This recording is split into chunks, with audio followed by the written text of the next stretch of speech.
Welcome to my YouTube channel. Kung bago ka lang sa channel na to at true-blooded Aldab Nation ka, tama po ang channel na pinuntahan mo. Kaya considering na po kitang bagong subscriber. At huwag mong kalimutan pindutin yung bell para lagi po kang updated sa bagong video na ilalabas ko. Salamat po sa iyong pag-click sa channel na to.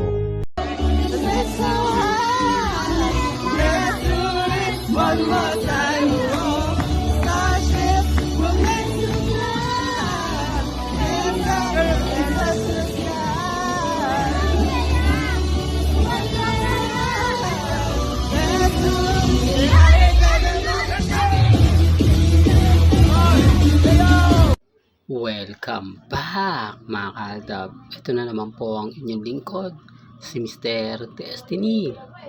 At magbibigay tayo ng pinakamainit na update po ngayon sa social media. Ito yung pinaka-latest na Christmas party na naman po ni Richard Paul Quezon. May nakakatuwa po mga kaaldab dahil bonding moment po siya ng mga katrabaho niya mga kaaldab. Sabi ko nga po sa inyo dito po sa channel ni Mr. Destiny, 101% updated po kayo. Di po ba? Marami kasi mga reklamo na ganito ganyan. Yung mga nagsasabing, kumbaga madalas daw pong makitang magkasama sila Alden Richards at syempre si Catherine Bernardo. Well, pambasag ko nga po itong mga video na pinapakita ko po sa inyo.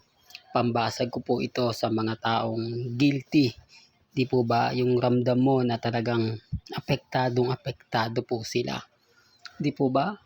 Kaya ang sabi ko sa inyo, kalmado lang kasi ngayong weekend, alam naman po natin na kapag ngayong weekend, ito po yung bonding time ng pamilya Paul Quezon. Di po ba? Na ang ibig kong sabihin mga kaaldab kumbaga family weekend po ba, na hindi naman po pwedeng sabihin na wala pong ganap, na wala pong ganito. Kasi sa totoo lang po mga kaaldab, napakarami nating update na talaga nakakatuwa. Na syempre kapag sinabi ko po sa mga mommies, wala naman po gaanong kumbaga maniniwala dahil sasabihin nila paasa lang po tayo. Dahil wala nga pong ebidensya at resibo. Kaya nga po sabi sa akin ng mga mommies, mga titas, mga senior, mag-update na lang po ako.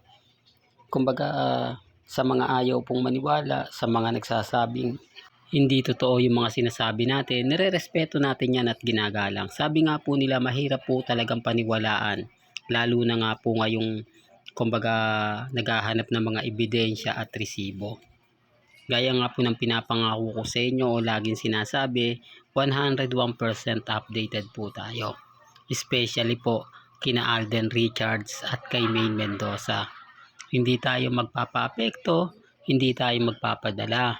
Ano man po yung mga sigalot na sinasabi po nila, okay lang po yan. Hinahayaan ko lang naman po yan. Kasi ang importante lang naman po mga kaaldab, lagi kong pinapaliwanag at sinasabi, yung nagkakaintindihan po tayo.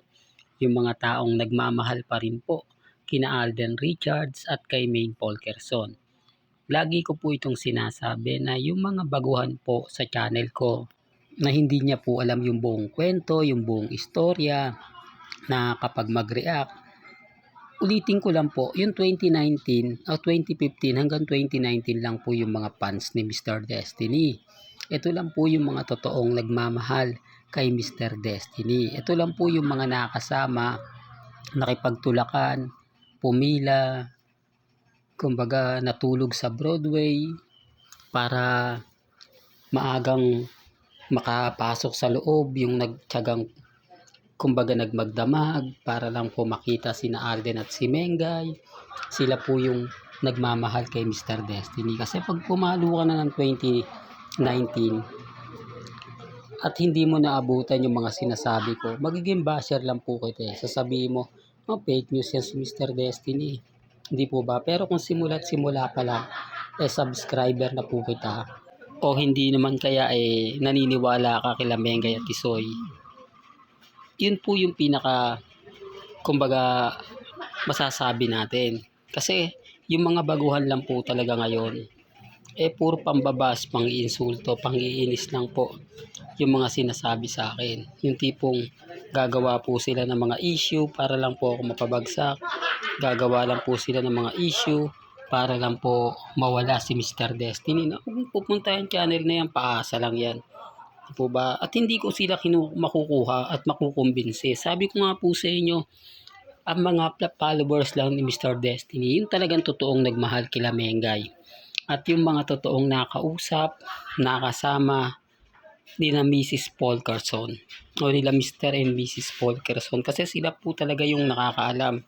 Sila po talaga yung makapagsasabi, makapagpapatunay kung ano nga po ba meron kina Mengay at kay Alden Richards at kung bakit sinasabi nating family bonding moment po ba o private family.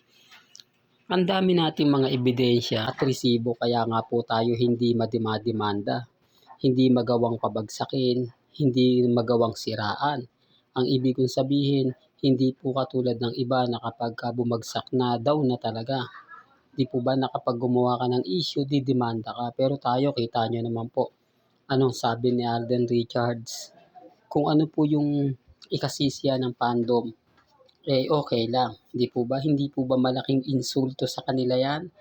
Sasabihin namin na sila'y mag-asawa at meron ng anak. Lalo na nga po kay Mengay. Pero bakit hanggang ngayon, hindi kami natitinag? Hindi kami, kumbaga, binabatikos. Although sinasabi na ididemanda, pero 2025 na. Di po ba? Hanggang ngayon, puro pananakot lang po yung mga sinasabi nila. Pananakot na itigil mo na yan, kakasuhan ka. Di po ba? Yun nga maganda, magkaalaman na kung sino nga po ba talaga ang totoong nagsasabi ng totoo. Di po ba? Real talk. At bakit nga po ba mas madalas sila Mengay at si Mengay sa Bulacan? Anong meron doon? At sino yung kasamang mga bata ni Maine sa Bulacan? Doon pa lang mapapaisip na po kayo, imposible naman po sila mati yun. Sila Ira, gayong kilalang kilala na po ng mga taga Bulacan yon. At madali mo na siyang makikilala dahil nga po laging pinopost ni Mengay sa social media. Si Baby Teo at si Playmate, nakikilala po ba nila? Pero hindi ako namimilit ha. Sabi ko nga po sa inyo, may mga bagay-bagay po na mahirap nga po talagang ipaliwanag.